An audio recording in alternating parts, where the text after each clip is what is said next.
تفسیر القرآن آج کا سبق سورہ یوسف آیت نمبر 77 سے 79 تک۔ اعوذ باللہ من الشیطان الرجیم،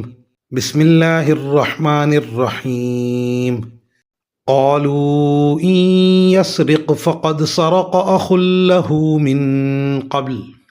فأسرها يوسف في نفسه ولم يبدها لهم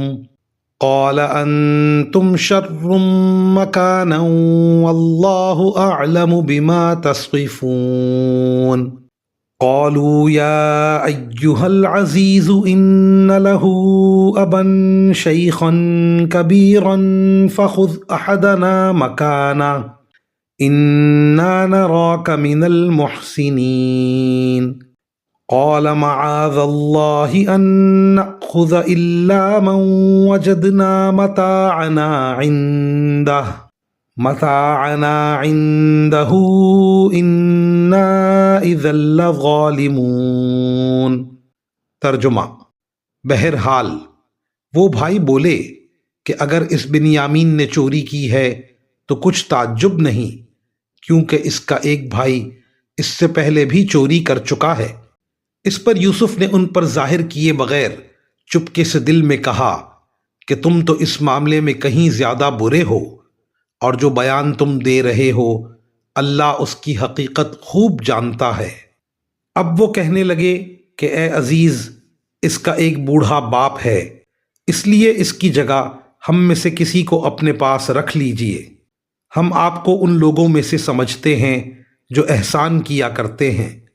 یوسف نے کہا، اس ناانصافی سے میں اللہ کی پناہ مانگتا ہوں کہ جس شخص کے پاس سے ہماری چیز ملی ہے اس کو چھوڑ کر کسی اور کو پکڑ لیں، اگر ہم ایسا کریں گے تو یقینی طور پر ہم ظالم ہوں گے۔ ان آیات کی تفسیر میں مفسرین کرام فرماتے ہیں، ان بھائیوں کا مطلب یہ تھا کہ بنیامین کے بھائی یعنی یوسف علیہ السلام نے بھی ایک مرتبہ چوری کی تھی۔ یہ الزام انہوں نے کیوں لگایا اس کی وجہ قرآن کریم نے بیان نہیں فرمائی، لیکن بعض روایات میں اس کی وجہ یہ بیان فرمائی گئی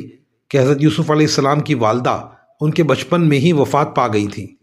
اور ان کی پھپھی نے ان کی پرورش کی، کیونکہ بچپن کے بالکل ابتدائی دور میں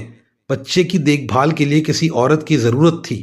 لیکن جب وہ ذرا بڑے ہوئے تو حضرت یعقوب علیہ السلام نے انہیں اپنے پاس رکھنا چاہا۔ پھپھی اس عرصے میں حضرت یوسف علیہ السلام سے اتنی محبت کرنے لگی تھی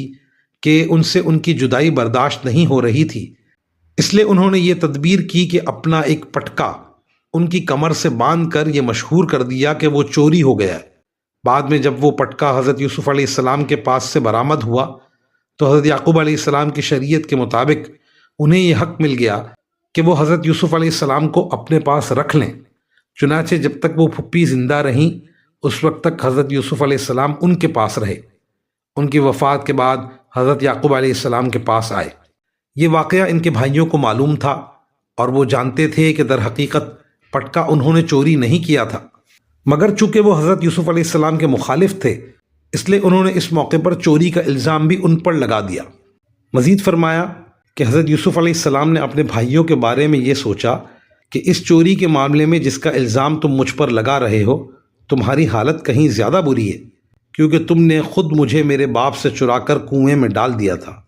وآخر دعوانا ان الحمد للہ رب العالمین۔